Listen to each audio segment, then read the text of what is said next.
آپ کو مزید اپڈیٹ کرتا چلوں، بہت ہی بھیانک اور خوفناک جو ہے وہ ڈیٹیل سامنے آ رہی ہیں۔ پی سی بی خود اب اس بات کو آن کر رہا ہے کہ اینٹی کرپشن یونٹ جو ہے وہ انویسٹیگیشن کر رہا تھا انٹرنیشنل سینڈیکیٹ کے خلاف جو پاکستان کرکٹ اور پاکستان سپر لیگ کو تباہ کرنا چاہتا تھا۔ اس سلسلے میں ان دونوں کھلاڑیوں کا بھی جو ہے وہ نام تھا اور ان دونوں کھلاڑیوں کو جو ہے وہ فوری طور پہ معطل کیا گیا ہے۔ اب یہ پی سی بی اس بات کو آن کر رہا ہے کہ یہ جو انٹرنیشنل سینڈیکیٹ کے خلاف جو ہے وہ انویسٹیگیشن جاری تھی، اس میں ان دونوں کھلاڑیوں کا نام آیا اور ان کو فوری طور پہ نہ صرف معطل کر دیا گیا ہے بلکہ ان کے خلاف جو ہے وہ آئی سی سی بھی جو ہے وہ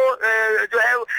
انکوائری کرے گا اور پاکستان کرکٹ بورڈ بھی جو ہے وہ اس کے خلاف تحقیقات کر رہا ہے۔ نجم سیٹھی نے بھی اس بات کی تصدیق کر دی ہے، انہوں نے کہا میں اس موقع پہ اس سے زیادہ یہ تو بات نہیں کر کارروائی آئی سی سی کے اینٹی کرپشن یونٹ نے کی ہے یا پی سی بی کے؟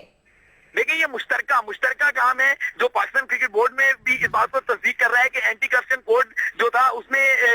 کاروائی جاری تھی، پی سی بی بھی کام کر رہا تھا اور آئی سی سی بھی اس پہ کام کر رہا تھا۔ ایک انٹرنیشنل سینڈیکیٹ تھا جس سینڈیکیٹ کو لے کے جو ہے وہ انویسٹیگیشن جاری تھی۔ جب اس انویسٹیگیشن میں آگے بڑھے تو شعیب براہ راست الزام کیا ہے؟ یہ اسپاٹ فکسنگ کر چکے ہیں، کرنے کی تیاری کر رہے تھے؟ دیکھیں جب یہ جو کسی بھی سے ہمیں اطلاعات مل رہی ہیں، جو ہمارے اپنے سورسز بتا رہے ہیں، وہ یہ بتا رہے ہیں کہ فوری طور پہ ان لڑکوں کو جو ہے وہ جو ان پہ پوچھ گچھ کی جا رہی ہے، تحقیقات کی جا رہی ہے اور لفظ استعمال کیا جا رہا ہے کہ انٹرنیشنل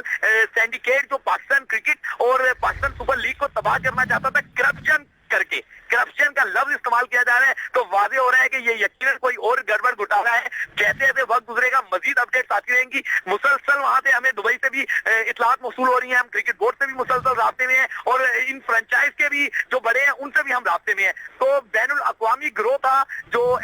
کرپشن کرتا تھا، اینٹی جو میچ فکسنگ اور دیگر معاملات میں تھا، اس سے ان کے کنیکشن کا ابھی تک جو ہے وہ بتایا جا رہا ہے اور پی سی بی اس بات کو آن کر رہا ہے کہ دونوں کھلاڑیوں کے خلاف باقاعدہ تحقیقات کی پی سی بی کے پاس اب کوئی چارہ نہیں ہے علاوہ